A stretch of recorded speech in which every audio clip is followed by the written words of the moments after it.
Hello everyone, health related live chat में आपका स्वागत है। हेल्थ रिलेटेड सवाल कीजिए। स्वास्थ्य से जुड़े हुए सवालों में आपका स्वागत है। Welcome to health related live chat. स्वास्थ्य से जुड़े हुए सवालों में आपका ढेर सारा स्वागत है। अपनी जो जीवन शैली है, अगर हम बिजनेस में हैं, चाहे हमारे गवर्नमेंट जॉब है या कुछ भी है, उसकी जीवन शैली सबकी अलग अलग होती है। उस जीवन शैली में कुछ चेंजेस करके हम अपने हर प्रॉब्लम का निवारण, यानी उसको, जैसे शुगर किसी को रहता है वो कंट्रोल कर सकते हैं, बीपी कंट्रोल कर सकते हैं। इसमें माइंड जो है ना, वो बहुत ही अहम रोल अदा करता है फिजिकल के साथ में। फिजिकल अगर एक्टिव रहेंगे तो मेंटली अपने आप पॉजिटिवनेस आएगी, और मेंटली पॉजिटिवनेस आएगी तो फिजिकली एक्टिवनेस में पॉजिटिव इफेक्ट जरूर दिखेगा। दोनों एक दूसरे से जुड़े हुए हैं।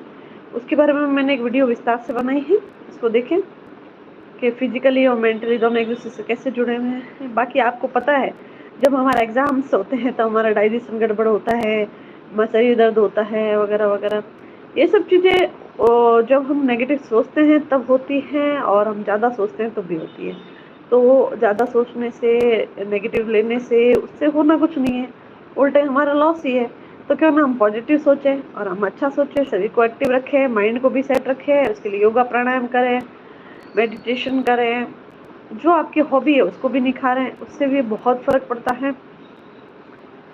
जब हम अपनी हॉबी को निखारते हैं ना, तो हॉबी को निखारने के लिए क्या होता है, हॉबी को निखारने से हमारे जो अंदर की जो मेंटल पावर्स होती है वो स्ट्रांग होती है, पॉजिटिव होती है। उसकी वजह से फिजिकल प्रॉब्लम्स में भी इफेक्ट पड़ता है, फर्क पड़ता है, और भी बहुत कुछ फर्क पड़ता है, जिससे कि हमारे अंदर की रोग प्रतिरोधक क्षमता बढ़ेगी। तो हम कोई भी प्रॉब्लम है, चाहे कोई भी मौसम है, गर्म सर्दी बरसात कोई भी है, उसमें भी हमें कोई प्रॉब्लम अफेक्ट नहीं करेगी। गर्मी में विशेष तौर पे बच्चे और बूढ़ों का ज़्यादा ध्यान रखें। उनमें जो प्रॉब्लम्स हैं वो रोग प्रतिरोधक क्षमता है वो ऊपर नीचे होती रहती है, खास तौर पे बूढ़ों में। तो उसका उनका ध्यान रखें। गर्मी में उनको जितना हो सके, हम सभी को भी वैसे भी बाहर निकलना पड़ जाए तो सिर ढका हुआ जरूर होना चाहिए। हाइड्रेशन के लिए पानी हमारे साथ होना चाहिए।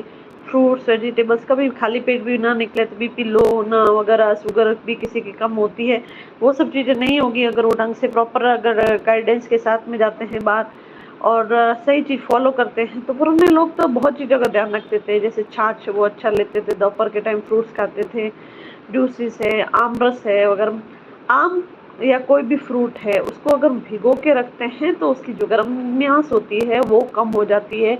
इवन उसके टॉक्सिन्स है वो भी खत्म होते हैं, पानी में डिजोल्व होकर निकल जाते हैं।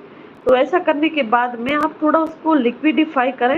और जो शुगर पेशेंट है उनको तो क्रूड फॉर्म में फ्रूट खाना चाहिए, उसको जूस वगैरह बना के नहीं खाना चाहिए। अगर जूस बना के भी वो लेते हैं तो उसमें शक्कर, शुगर या कोई मिठास नहीं होनी चाहिए, इस बात का ध्यान रखें।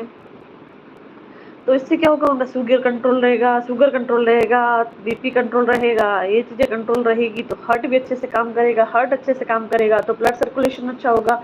ब्लड सर्कुलेशन अच्छा होगा तो पूरे शरीर में ब्लड का सर्कुलेशन में बराबर होगा तो डाइजेशन भी इम्प्रूव होगा, आँखों की रोशनी में भी फर्क पड़ेगा, बालों में भी फर्क पड़ेगा, नाखून में भी फर्क पड़ेगा, हर प्रॉब्लम का निवारण होगा। अपने नेचुरल तरीके से अपने रोग प्रतिरोधक क्षमता को बढ़ाना वो बहुत ज़रूरी है।